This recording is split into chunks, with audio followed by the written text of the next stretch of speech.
Hi Glim Squad, this is Dalou. Today I am going to share with you guys some tips on how to handle the no-shoe policy conversation at your house. If you are like me, you probably have a no-shoe policy. How do you handle that difficult conversation without feeling awkward and embarrassing when speaking to your guests? So I have some great tips that are going to help you.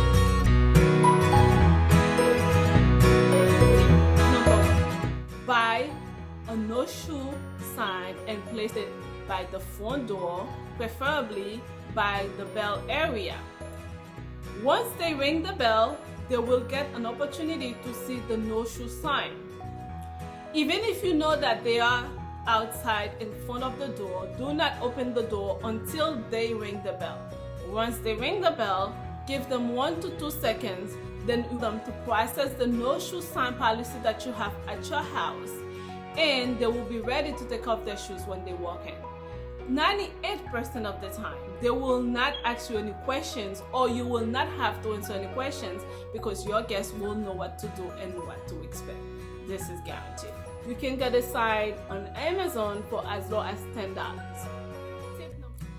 Once you open the door, tip number 2, make sure you have slippers or socks, preferably white socks, for them to wear. Make sure it's neat and it smells good as well.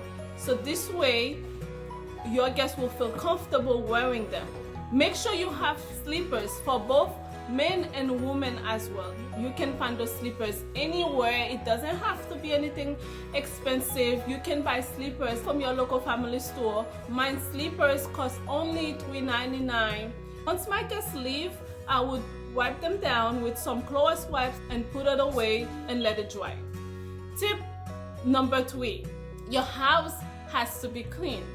You cannot ask your guests to remove their shoes when your house is dirty and not clean and not smelling good.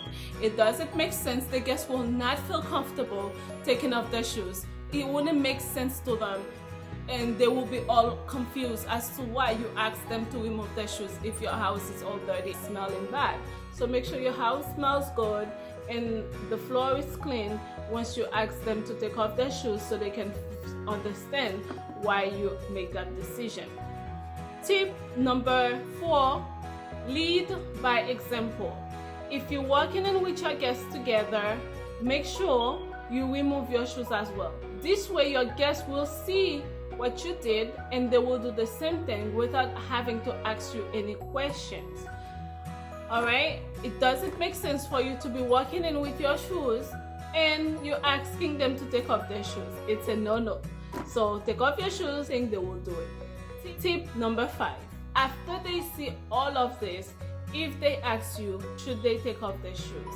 Kindly, politely respond to them, yes please. And give them a pair of slippers for them to wear. Alright guys, this is it for today. I hope you enjoyed those wonderful tips, and this tip will help you handle that no-shoe conversation around your house. If you like this video, don't forget to give it a thumbs up and share it with your friends and your family. Don't forget to subscribe. Alright guys, I look forward to seeing you next time. Bye bye.